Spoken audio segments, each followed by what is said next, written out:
Hey, my name is Maisha Majors, and I am the host of Black Voices in Real Estate.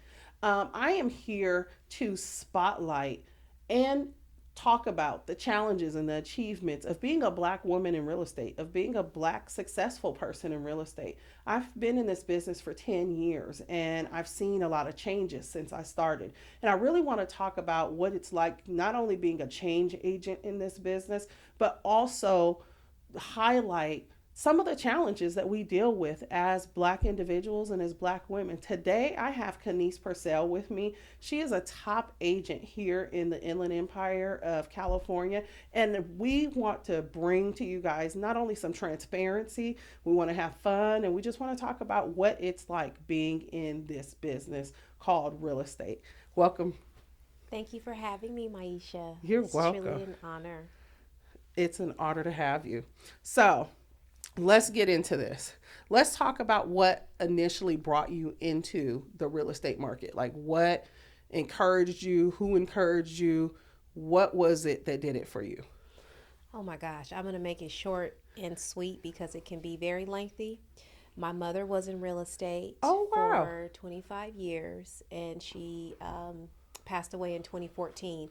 So she Okay. always wanted me to take over her book of business, but that just wasn't my thing at the time. Okay. And then I just kind of had an epiphany in 2019 that it was something that I wanted to do for her. And I saw and conquered, I guess. Yeah. So, you had an example. You had somebody who kind of set the stage for you, and you Yes. saw what real estate was like, even for her, Yes. being in a real estate industry back in what, like the 80s, the The late 90s? 80s and the 90s, where you had, instead of an MLS login system, there was a book. And Right. she would, log this book around. So I remember being a part of that. So it's definitely not unfamiliar to me. Nice, nice.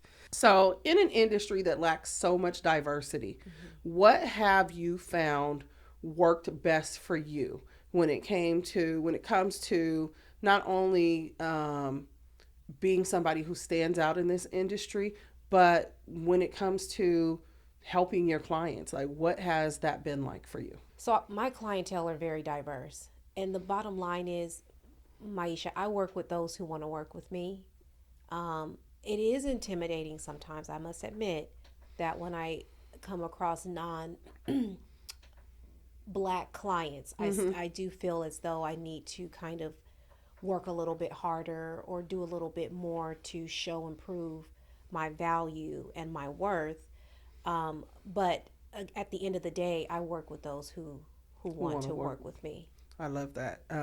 I had that motto. I remember when I first got in the business, somebody told me, "Don't put your picture on your business card." And I said, Yep. "Well, my name is Maisha, so I think they're going to know who's coming. Hmm. And I want people who want to work with me. I don't want to show up and fool somebody. So let's just rip the band aid off and That's do right, it." right now. And then you decide if you want to work with me. And hell, I may not even want to work Work with with you. you. Exactly. You know? Shoot. Which is so true. I think when I got in this business, somebody told me, like, you're going to feel so good when you can fire a client. And I was like, fire a client? Why would I fire a client? That's like my money, that's my livelihood. But there are times where you meet a client and you're like, this just ain't working. Or they'll wear you so low. Yeah. You just say, or you feel so unappreciated.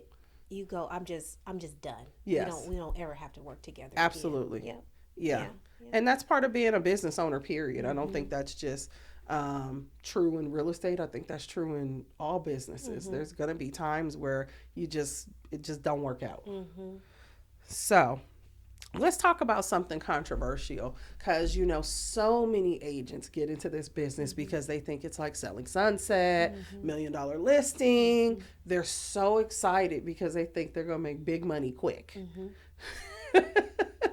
And as Black agents, it's not as easy, I don't think, for us to break into that luxury market that we see broadcast on TV. A lot of people get in this business thinking that that's going to be their bread and butter. Tell me your experience with that. Like, how do you feel when you talk to new agents who have their head in the clouds about what this business is about and how they're going to get into that luxury market. Well, here's the thing about luxury markets. Personally, I'm the people's agent. I'm not a luxury agent. Did you I'm not a luxury agent. I'm not a beachside agent. I'm the people's agent. Wherever you have a budget, if I can get you a home, I'm going to do that for you. But those agents that have their heads in the clouds, people do business with who they know, like, and trust. Absolutely. So if you don't have a sphere or an influence of people that reside in homes that we will consider luxury, right? It's a little harder to tap into it because number one, they do not know you. Number two, because they don't know you, they don't know if they like you. And definitely, if you don't have any experience in that, they're not going to trust you. They have, that's their most prized possession. So anything over $1 million, it takes skill, it takes know how, and it takes money to market it. So if you think you're going to take a $5 million listing and not put at least 10K or $20,000 of your own money into the marketing, you got another thing coming. Absolutely. And I think that's a conversation that I've had with some of my mentees recently. You know, they're like, I want to get into listing. I want to be a listing agent. I don't want to be a buyer's agent. They haven't even had a buyer yet. And they want to go straight into, working with luxury clients and doing listings. And I said, can you afford to take on a listing? Correct. A listing is not free. You have to pay to market that listing. You have to pay to advertise that listing, not only to the public on social media. Everything comes at a cost. And so I always tell people, I'm like, that old adage of you got to pay to play. It's very true when it comes to business. Nothing is free. And it's so funny when agents say, I don't want to work with buyers. And that's because of what is being told out there.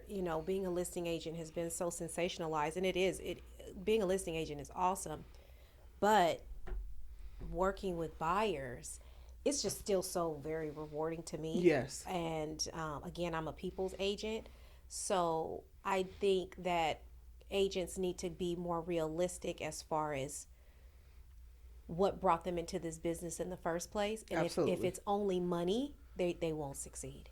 True. They will not succeed. And like I've told people, your buyers are going to be your listings later.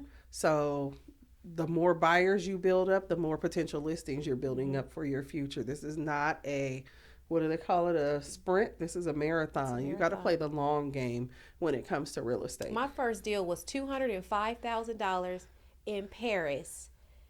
It was a manufactured home. Okay. And baby, I took that $5,000. I was so happy. I was so excited to get that money.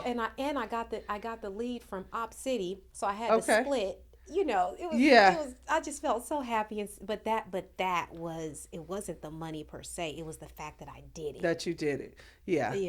Yeah, I remember my very first client that I closed was a deal in Moreno Valley, and it was a condo, and I don't even think she paid $150 for it. Ooh. And that little $3,000 commission was the best thing that you could have told. Yeah. Like you said, it's like that accomplishment. Yeah. You're like, I can do this. Yes, you can do it. So, you're, now, we're probably over 100, transactions into this business. So we know what we're doing and how to do it. Yep. So I wanted to switch gears. I wanted to ask you about diversity and representation. Representation in real estate, I think, is so important. And just give me some of the ways that you've worked to increase inclusion within this business. Well, naturally, in this topic, it's quite daunting, but naturally for Black people, African Americans, we're naturally behind a curve in regards to owning real estate. Or even the desire to own real estate. And how I want to improve this thing is education. Just talking and educating and leading by example, and just showing them that it can be done, and trying to plant the seeds to make it something that they want to do. Because naturally, we get caught up with renting, we get caught up with, my mama said, my daddy said, my cousin, my third cousin said, and these people never purchased anything before in their lives. Right. I start off with educating Mm-hmm. and empowering, Mm-hmm. and that's how I try to you know make it a little bit more. Inclusive. Mm-hmm. Yeah. That's, I mean, I always called myself like the educating realtor. Like I Mm-hmm. always put it out there Mm-hmm. and made sure that I was educating my clients, and my future clients to come.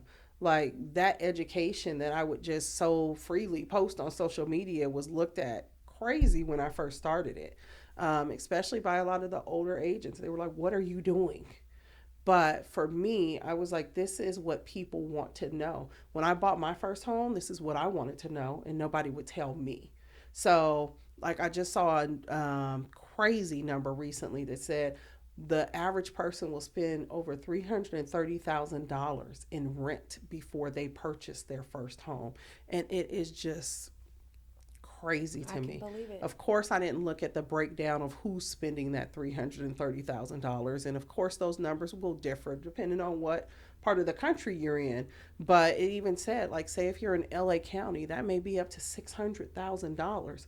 You have people who are just so caught up on rent that they don't I realize the, pay $1,100 a month in rent. Ain't no yeah, way I'm not gonna go to $2,500 a month. right, And they're not realizing or seeing it as an investment, but they will go and get a car payment for $10. $1,200 a month because we like to wear our money on our wrist. Yes, And what I mean by that is we'll go get these very expensive Hellcat Chargers, all these different vehicles, and Louis Vuitton, and there's nothing wrong with those things. I enjoy those things as well, absolutely. but I also own real estate, and I Right. understand that where I put my money, it must continue to work for me. It's Yeah. nothing wrong with enjoying those things, but we put so much focus because we want to look a certain way, Mm-hmm. and that's the part that's kind of hard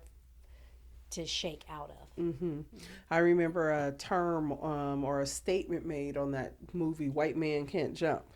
I don't know if you've I seen know. that movie, but he said black people want to look good first and then achieve later, as to where white people don't care what they look like. Better believe it. They get they get their money straight and then they look good later. So I think it's so important for us to, like you said, lead by example, Mm-hmm. be homeowners, Mm-hmm. be, real estate investors. Make sure that you can educate people on just why it's so important. I mean, I remember during COVID, I had clients calling me like, I gotta buy a house now. My rent went up $600. It went up $800. So that normal 100 to 150 a year can turn into six, seven, $800 for some people, and then it becomes real to them. Okay, I don't want to go from paying that 1,100 to now paying 17, 1,800. What can I do to buy? And so I think it is, in the black community, our home ownership numbers, we own just over 46% of families own homes, as to where our white counterparts are at about 75%, 76%. Because renting for them is not an option. It's not an option. And they have a different, I mean, to be honest, for them, they have a different support system sometimes than we have. Sometimes, all the time. They have families, they come from families who have always owned homes. Mm-hmm. They've come from families who homesteaded and got a home for free. We didn't have those luxuries. So we started from a deficit already as a people. And so, like for me growing up, I always grew up in a home. I didn't know anything else. My husband grew up in apartments, and his parents didn't buy their first home until he was a teenager. Similar to what you're hearing Kamala Harris say, like my mom purchased our first home when I was a teenager. So it meant something to him. Like when we started having children, like I want my kids in a home, because for him, that like was stability that he felt he didn't have when he was growing up, moving from apartment to apartment. So I think it is very important for us to be real and transparent and be willing to have these conversations with our friends, with our family, with the masses who are listening to us, because we got to be honest, as top agents, people are going to listen to us before they listen to somebody who just went and got their real estate license yesterday and is excited to, make their first deal. And sometimes renting for people, it's simply a lifestyle for them. Yeah. Anytime you're focused or hyper focused on a payment, well, what's my payment gonna be? How much is it? You kind of already know where it's going to go. Yeah. Especially today. Yeah. The average monthly payment for a mortgage is over $4,000 a month. Right. Here in California. And so it's here in California, yes. So the idea of going from paying, let's just say 3,000. I remember when my husband and I bought, our payment was 2,800, and we were like, but we didn't think of it too long because we knew we Purchase wanted to a home. buy. Yeah. But anytime they get so hyper focused on a payment, that's where you really have to, hone in and educate and just not pressure, Yeah. right? Because sometimes we can oversell. Yes. And just kind of let them dry, but we are providing some direction. That's how it goes. But you're not gonna wear me low. You're not gonna waste my time. If you're not serious about it, we not. Best of luck to you. continue staying Keep moving on. in the Wild Horse Inn or whatever Right. that is. But you're not gonna wear me low. Right. So true. When it comes to diversity and talking about representation again, do you feel like the real estate industry is making progress when it comes to diversity, whether it be realtors, whether it be being diverse in how we market to the masses to get home ownership numbers built up? Some of these programs like the Dream for All program. Absolutely not. Okay. Let's talk about People. They have these programs, Dream for All, down payment assistance, equity sharing. What is equity sharing? You're sharing your equity with another entity because they gave you money. And when you sell, then they get to take a portion of that. Quite a bit, actually. To me, it's still another form of, and this is going to get very controversial. It's another form of oppression. I feel like it's another form sometimes. Like they came up with this program with B of A, and they were like, you probably remember it because it's been in the last few years. And it's like only if you buy in certain, it was only certain areas. It was only for certain areas. They still haven't rolled it out to everywhere. And like certain people. And certain people. And for me, I felt like this is the new age redlining. Because I can only buy in these neighborhoods, and I know it's going to be controversial to talk about, like even but they say that they want to like increase. NACA. I can't stand NACA, and they say that and we can talk about that. But they'll say that, oh, we're trying to build neighborhoods, we're trying to increase the homeownership in neighborhoods, and it's like, yeah, that sounds really good, but you're limiting me to a certain area amongst certain people, right? And you want to not necessarily give me this money, but I have this money on a contingency plan, basically, and you get to tell me what to do, and then if I refinance, I owe you this amount.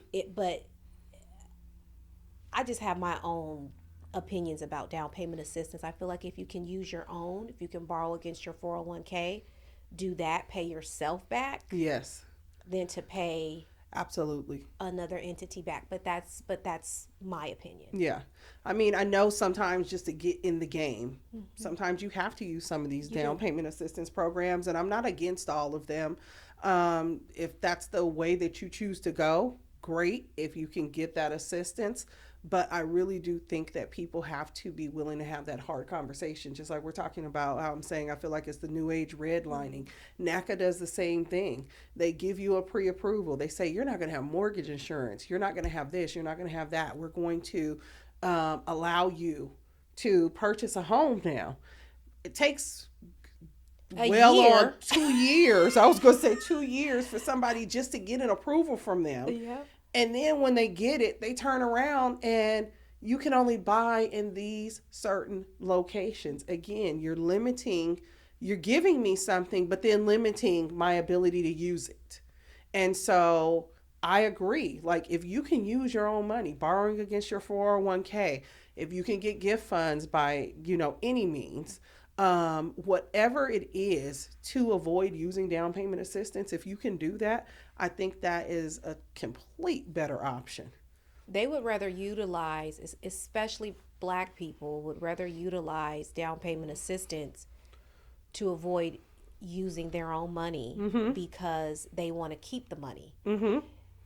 and then get upset when it's time to refi. They really can't because they have to pay this debt to this entity that loaned them the money in the first place. So again, if you don't have it, I wouldn't tell you not to purchase a home. Please purchase, but if you have the money, use your own funds. And because no matter what, your home, I bet my license, your home will always pay you back. Always, Always. always, always pay you back. I live by that. Yes. Let me say this. I bought my house in 2020 Okay. for $508,000. It's a 4-bedroom, 3-bath. It can now be listed for $785,000.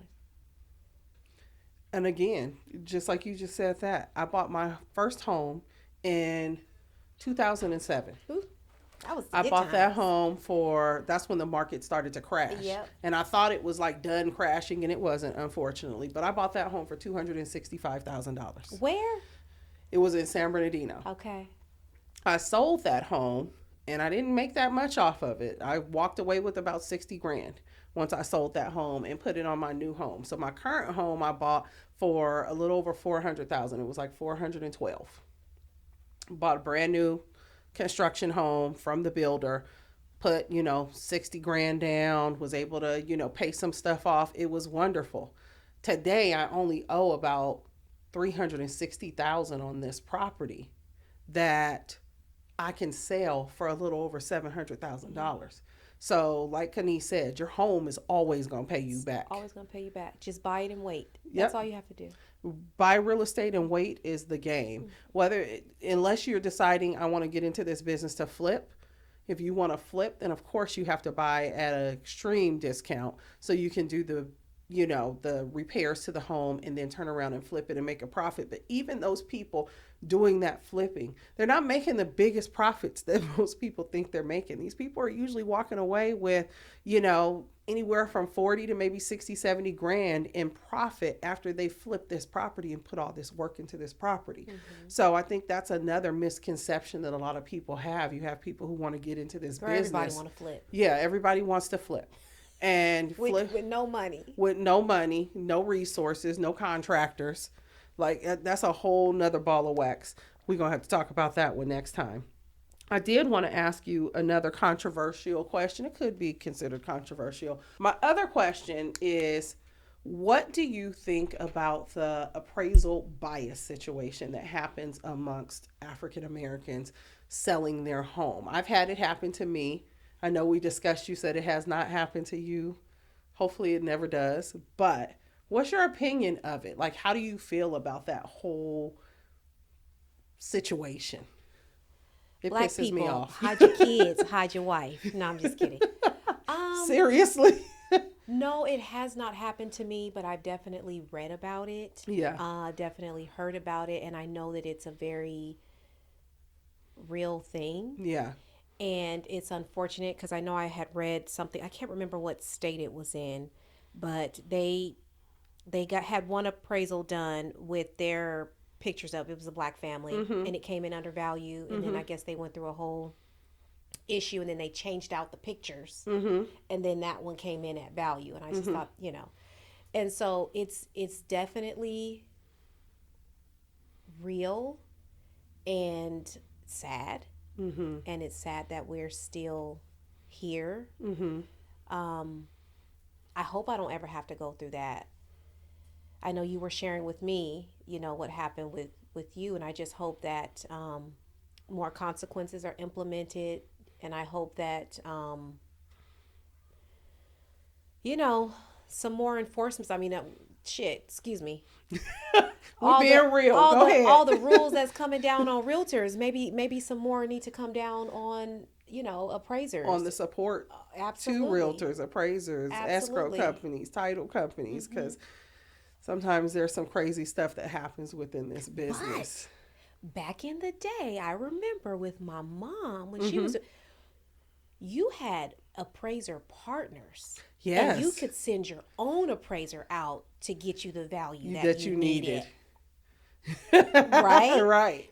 And there was a time back then where a home could be, let's just say, worth 300,000, Mm-hmm. and they offered 500,000 on it, and then they would be able to like take that 200,000 and pocket it. It was so crazy and so unregulated Mm-hmm. back then. So now there is some form of regulation, but I think more Yeah. need to come up in regards to appraisers undervaluing homes. Of I don't think they need to be looking at pictures and who lived there. Just stick to the facts, Right. Stick to the values in that and neighborhood. that's it. Yeah. Yeah. Um, it's crazy that you say that about, how the market used to be and how they used to be able to manipulate the numbers. Because I remember, because prior to selling real estate, I worked in the banks during the foreclosure Woohoo. boom when the market crashed in 2007, 8, 9, and people were losing homes hand over fist. And that's when those regulations came about. The Obama administration came in 2008, and they changed a lot of stuff. They put in the Dodd-Frank Act. They put in so many different things that stopped loan officers and agents from having partnerships with appraisers. They stopped them from being able to Give kickbacks. manipulate these numbers and get kickbacks. They stopped these crazy mortgages that people were under at that time. And I remembered, the modification boom, the short sale boom, because I was one of those people working for the banks, actually negotiating the short sales on behalf of the bank. That's what got me into real estate. I was like, if I could do this for the bank, maybe I Mm-hmm. could do it for Do it myself. for yourself. Yeah. Um, and so it's just crazy to see all of the regulations that have come through what was going on to help safeguard. And so you have a lot of people who are scared to buy still because of what happened over 10, 15 years ago. You have people who lost homes in that, who had only been in their home maybe a year And and now ended buying up is losing their taboo. home. Yeah. And now buying to them is just something that they don't even want to Mm-hmm. approach. They don't even want to talk about. Mm-hmm. So I think that there's been a lot of regulations, a lot of education, and a lot of changes, not only within the real estate industry, but just within those support industries. And they've made changes and set guidelines with appraisers too. Does everybody follow them? No, not everybody follows anything. There's still agents who will steer clients certain ways because they don't think they belong in certain neighborhoods. You still have, I've had situations where I can't even show a home because of the color of my skin. I've been through And they that. won't call you back, Yep. or they want all this extra information from you and your client just to see the home.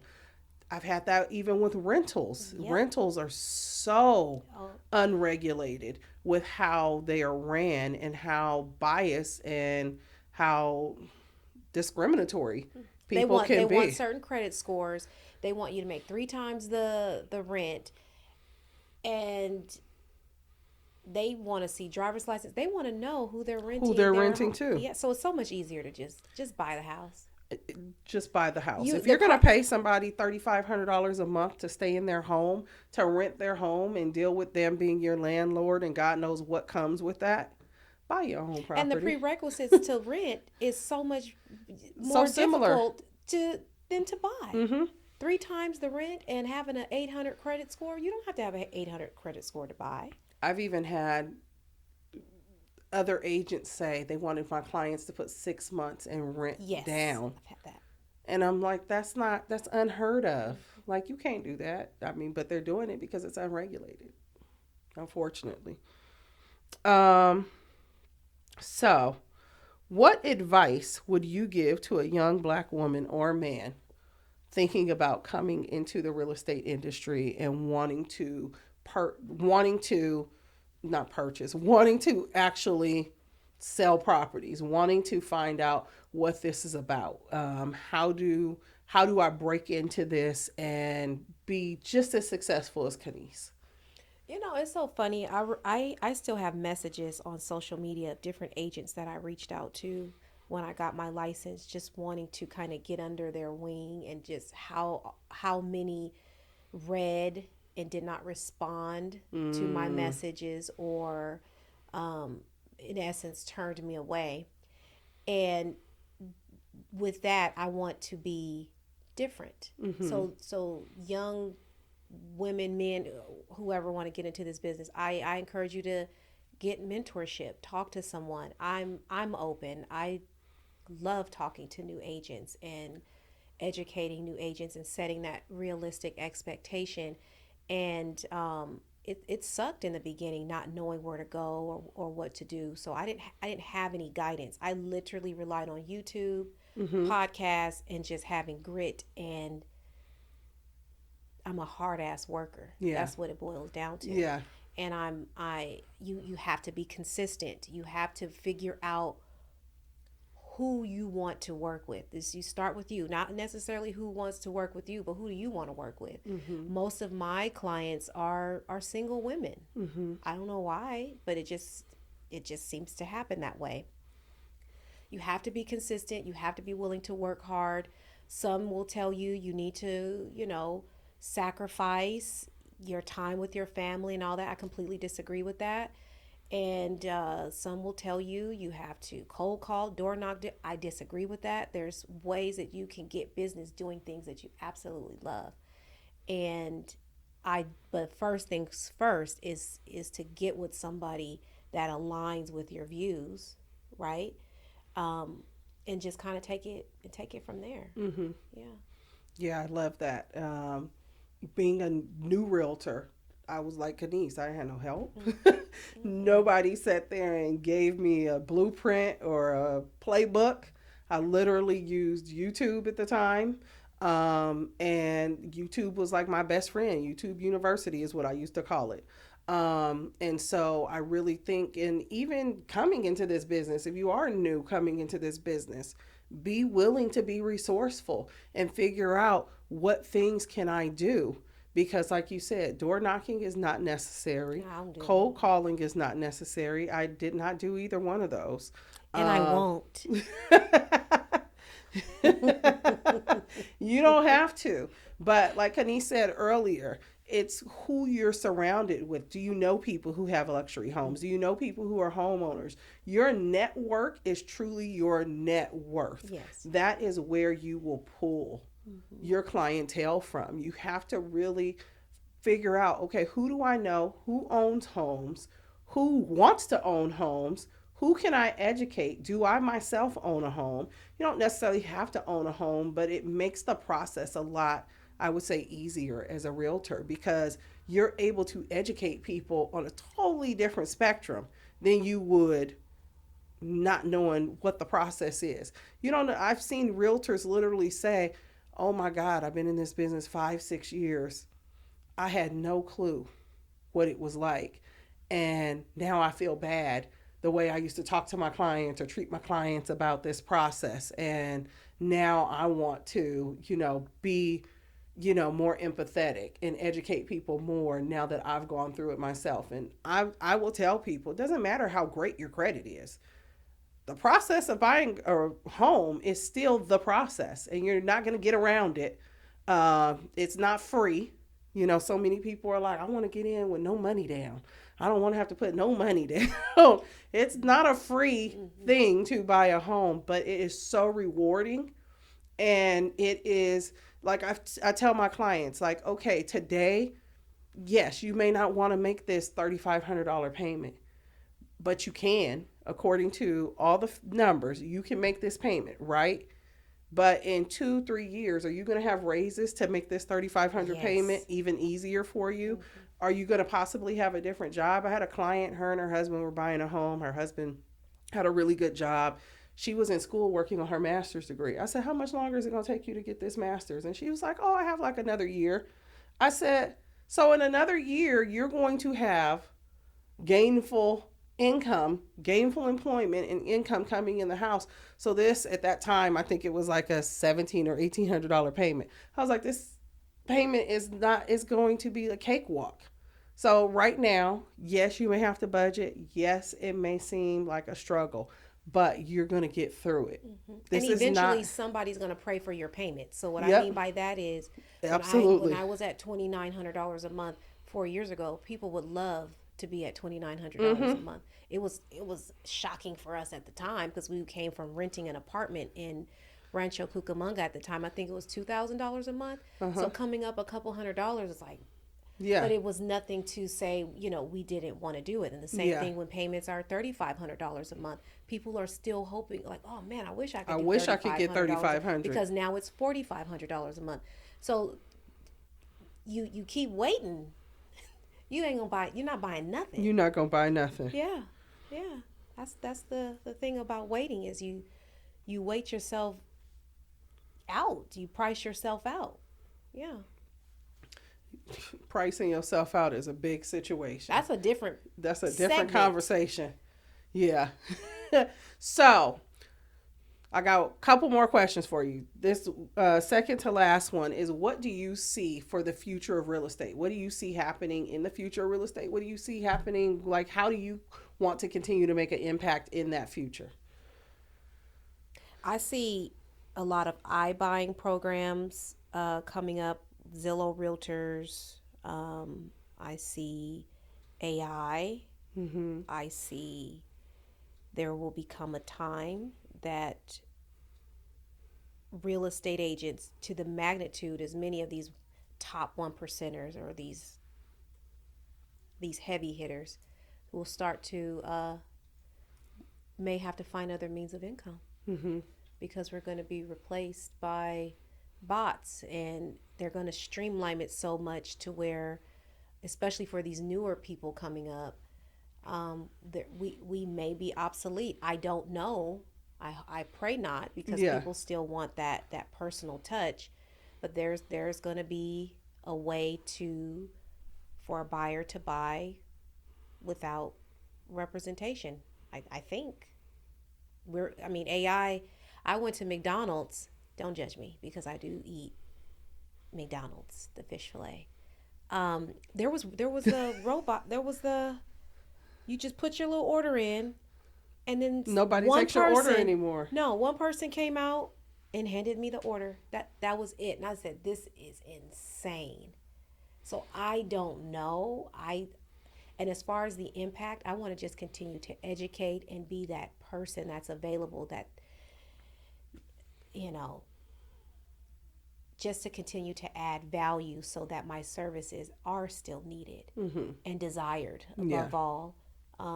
That's just what I'm going to continue to do to Mm-hmm. grow my business and just empower, educate, be available. Mm-hmm. And I need to work on, people not wasting my time, because they will waste Waste your your time time. and run They you will low. waste your time and run you so low. People will run you low.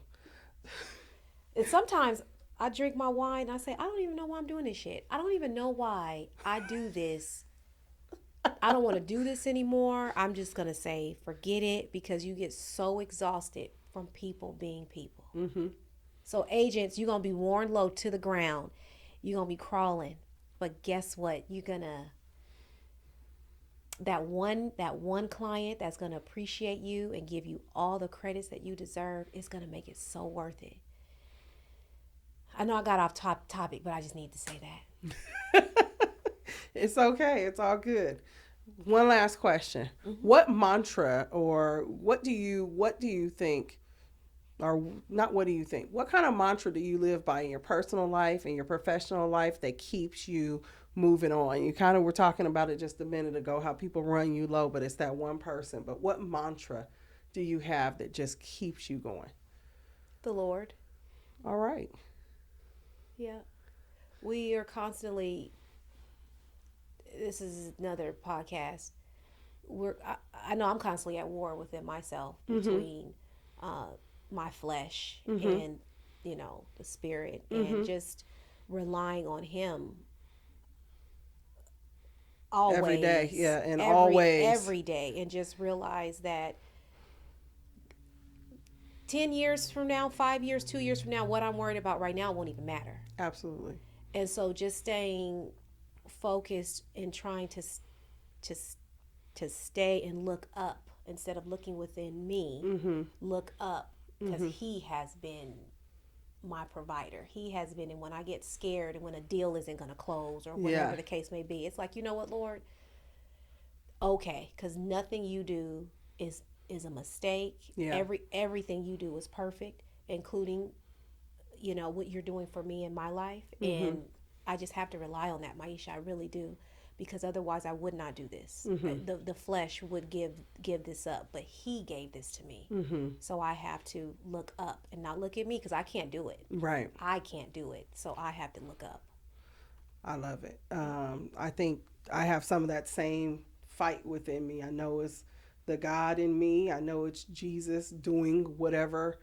I cannot. I can do all things through Him, That's it, because but I otherwise can't do it through me. I can't do it. And I'm so thankful that God has allowed me to have this platform. I'm thankful that He's allowed me to pour into people's lives, to share with people, to educate people, and to help people realize their dream, whether it be of home ownership, their dream of becoming a realtor and being successful. I'm thankful that God has placed me in this position Yes. that I'm in today. Yes.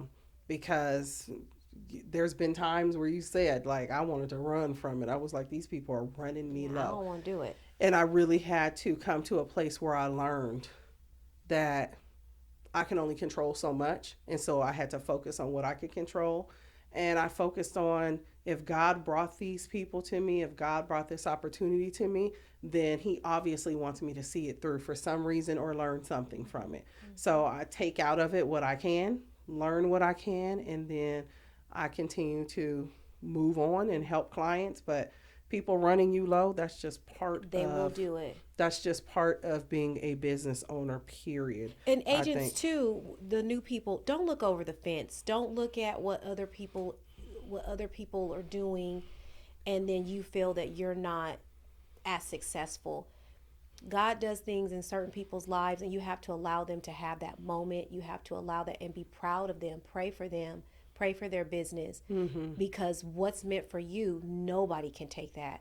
And just focus on you. I know it's hard because I look, especially social media. Oh my gosh, you look clothes, clothes, clothes, and you're like, what the heck am I doing?